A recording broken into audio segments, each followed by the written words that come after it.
It all started when I was given the chance to visit London for a week-long cultural exchange program. I was thrilled. London had always been a dream destination for me.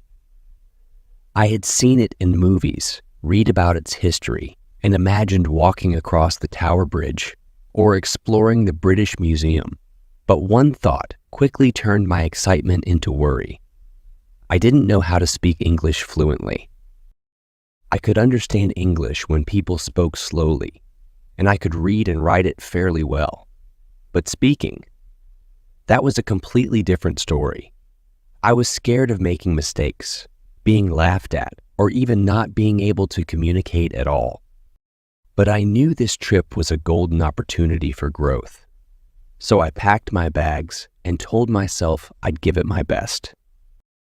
The first day in London was full of excitement. The city was exactly how I had imagined it, beautiful, historic, and buzzing with life. But my excitement was quickly overshadowed by nervousness when I had to interact with people.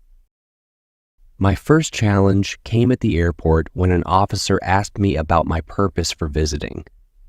I stammered, trying to explain that I was there for an exchange program. The officer seemed patient, but I could tell I wasn't making much sense. Later, when I reached my hotel, the receptionist asked me how my flight was. I froze for a second. In my mind, I was forming the sentences, but when I opened my mouth, the words didn't come out as smoothly as I hoped. I managed to say, "Flight." Good. Very long, and quickly hurried to my room. It was embarrassing, and I felt frustrated. I wondered if I would spend the entire trip this way, understanding what people were saying, but unable to respond comfortably. After that challenging first day, I decided to make a change. I couldn't let my fear hold me back. The next morning, I made a commitment to speak, no matter how many mistakes I made.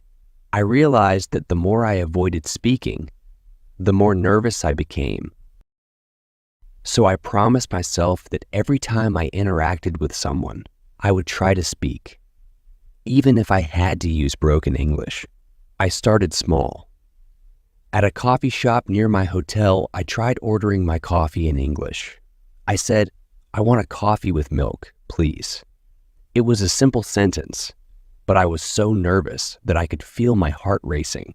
The barista smiled and handed me the coffee without any sign of judgment. That small success gave me a huge boost of confidence. One of the challenges I faced was that my vocabulary was limited. I knew many English words in theory, but in conversation, I struggled to find the right ones. So I started carrying a small notebook with me. Every time I heard a new word or phrase that I didn't understand, I would write it down. I also downloaded a dictionary app on my phone so I could look up meanings immediately. In the evenings, I'd sit down with my notebook and review the words I had written.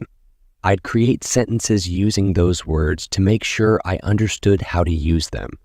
This practice gradually expanded my vocabulary, and I felt more prepared to express myself. Another big hurdle was pronunciation. I knew that even if I had the right words, saying them incorrectly could cause misunderstandings. I started using an app that let me listen to native speakers and repeat after them. It was a bit awkward at first, but it helped me a lot.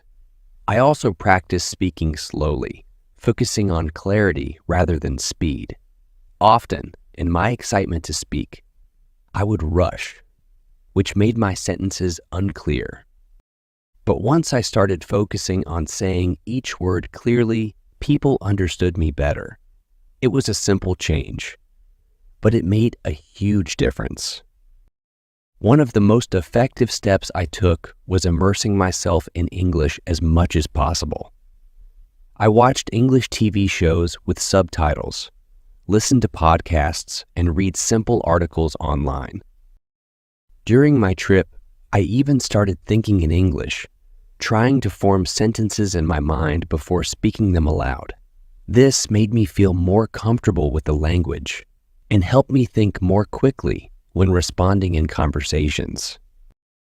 In London, I visited museums, took guided tours, and listened to the guides carefully.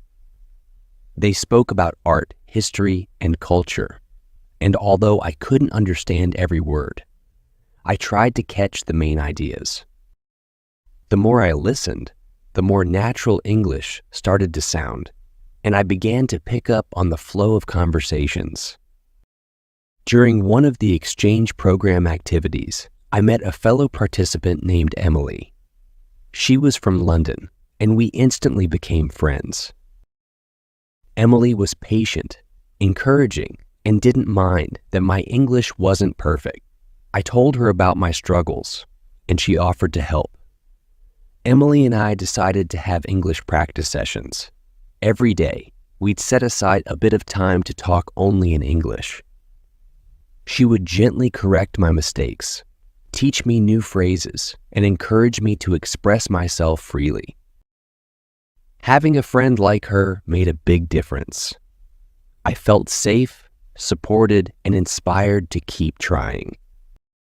One evening, we were invited to a dinner with other participants.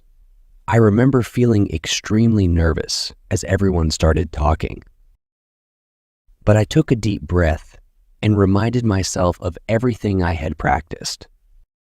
When it was my turn to share something about my culture, I started speaking in English.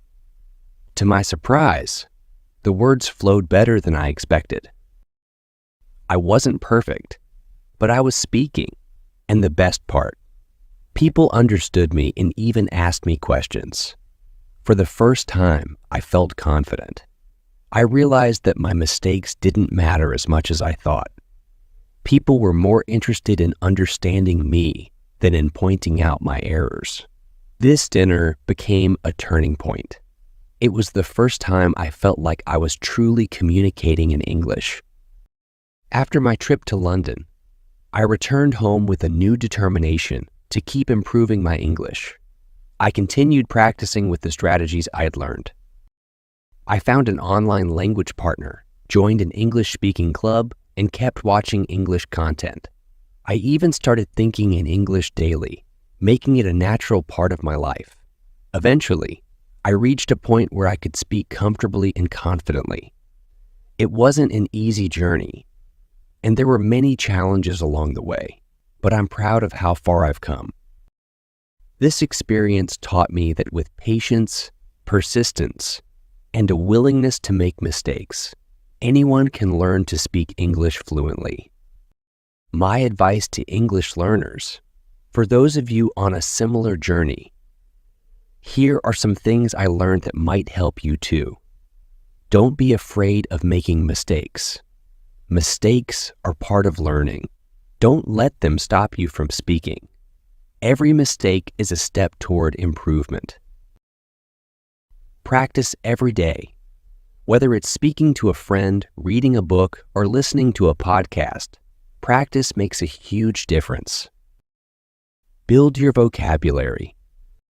Write down new words, practice using them, and slowly expand your vocabulary. The more words you know, the easier it becomes to express yourself. Focus on pronunciation. Clear pronunciation helps you communicate better. Practice saying words slowly and clearly. Immerse yourself. Surround yourself with English. Watch English shows. Listen to music, and try thinking in English. The more you immerse yourself, the faster you'll improve.